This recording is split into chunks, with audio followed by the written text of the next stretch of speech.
গতকালই আপনাদের বলেছি যে বাংলাদেশ একটি ভয়ঙ্কর পরিস্থিতির মধ্যে এগিয়ে যাচ্ছে।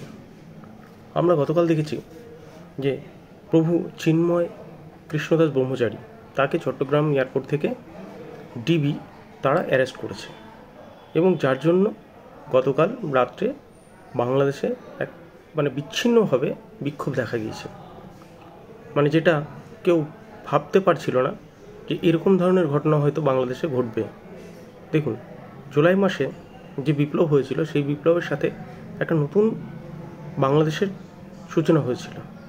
বাকি সবাই যেসব সমন্বয়কেরা ছিল, অর্থাৎ বৈষম্য বিরোধী যেসব ছাত্ররা ছিল, তারা ভেবেছিল যে বাংলাদেশকে একটা নতুনভাবে তারা তৈরি করবে, যেখানে কোনো ভেদাভেদ থাকবে না, সবাই এক থাকবে, অর্থাৎ এখানে কোনো ধর্মের ভিত্তিতে কাউকে সেপারেশন করা হবে না।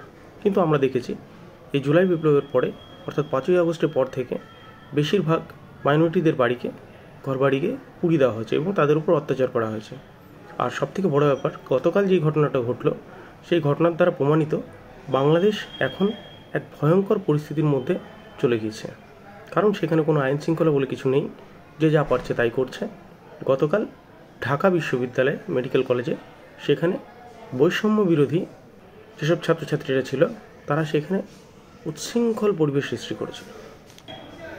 অর্থাৎ 5ই আগস্টে আমরা যে গণবিভবনে যেসব চুরি ছিনতাই করা গুন্ডাদের দেখেছিলাম, সেটা কিন্তু আমরা গতকালও দেখতে পেয়েছি। এমত অবস্থায় বাংলাদেশের সাধারণ মানুষ তারা বুঝে গেছেন যে তারা কি করেছেন।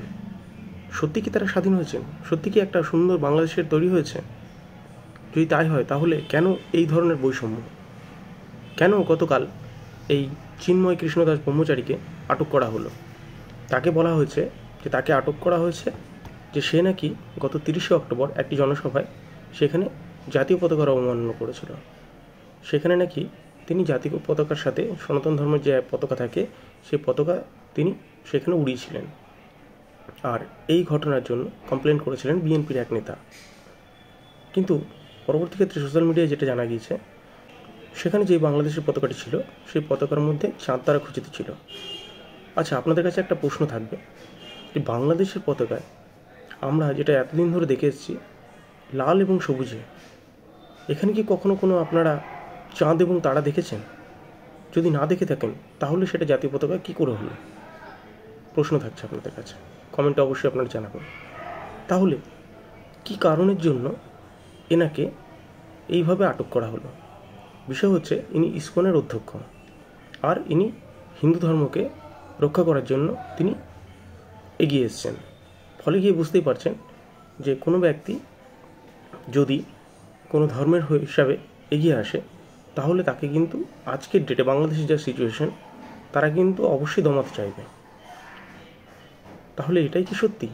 বাংলাদেশ কি তাহলে তাই করছে? যদি তাই করে থাকে তাহলে বাংলাদেশের অবস্থা কিন্তু খুব শোচনীয়। কারণ আমরা ইলেকশনের আগে দেখেছি, ইউএস ইলেকশন যখন হয় তার আগে কিন্তু ট্রাম্প তিনি নিজে বলে দিয়েছেন যে বাংলাদেশে যেসব মাইনরিটির ওপর অত্যাচার হচ্ছে তার যদি সঠিক কড়া হাতে দমন না করে ইউনিস গভর্নমেন্ট, তাহলে বাংলাদেশের অবস্থা কিন্তু শোচনীয় হয়ে পড়বে। দেখা যাক বাংলাদেশের আগামী ডেভেলপমেন্ট কী হয়। ভালো থাকবেন।